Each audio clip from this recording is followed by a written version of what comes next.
This is Photoshop from the ground up, and I'm Peter Law. In this lesson, we're going to look at color theory.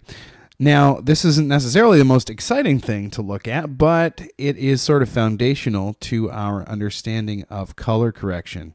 So let's just dive right in. When you have a photo in Photoshop, it's actually made up of 3 black and white images that your camera actually captures, black and white images, that are biased towards specific colors of light, and then it applies the colors to those afterwards and recombines them, and that's how you get a color image.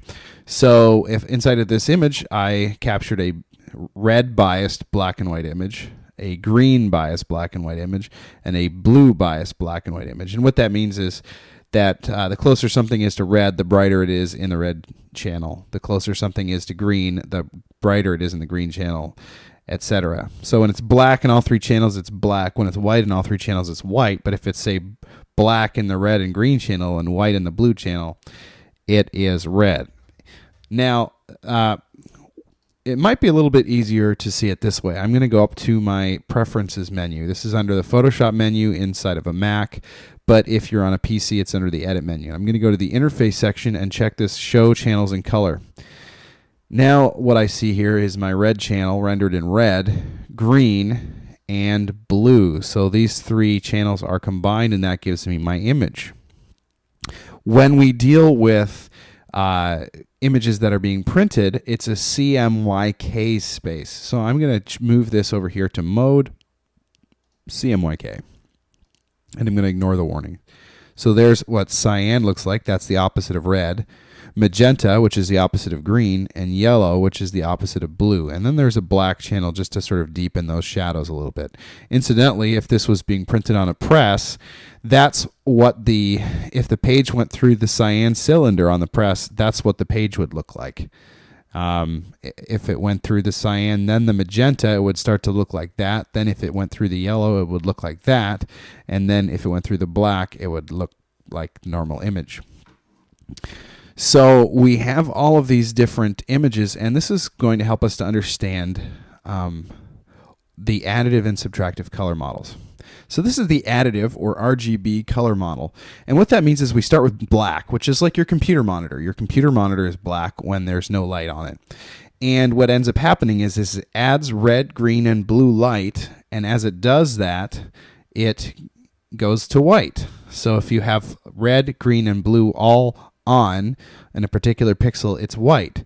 If you have red on the pixel and not green and blue, it's red. So the permutation of all of these different pixels helps us to see millions and millions of different colors.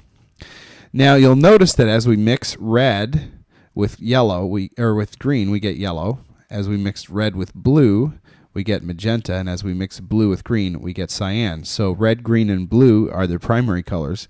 Magenta, yellow, and cyan are the secondary colors. And the tertiary color here is white. So when all 3 of those colors come together, we get white. Or we actually get, depending on the intensity of those 3 colors, we could get gray or black or whatever. So again, the additive color model, we're starting with black and we are adding light. And I'm going to come over here and we're going to go to the subtractive color model. And that is where you're printing. Basically, you're starting with a white page that reflects all the light back at you, and you want to stop it from reflecting certain wavelengths of light. So we have cyan, magenta, and yellow. Now cyan, what does cyan do? It actually absorbs red light. Magenta absorbs green light, and yellow absorbs, this should say blue light. And if you put all 3 of them together, theoretically, you'll get black, but in practice, you need to actually add a little bit of black ink to make it really dark. So again, we will see that cyan and red are across from each other, yellow and blue are across from each other, and magenta and green are across from each other. And what does all that mean? That basically means that when we're color correcting an image, we need to remember that subtracting and adding opposite colors are pretty much the same thing. So if I add cyan to an image, that's the same thing as subtracting red. If I add green to an image, that's the same thing as subtracting magenta. Or if I add magenta, that's the same thing as subtracting green. And so on.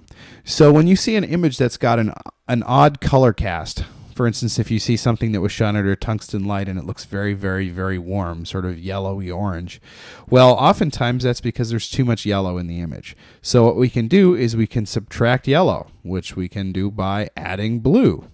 So remembering that subtracting a color and adding its complementary color are the exact opposite, are the exact same thing.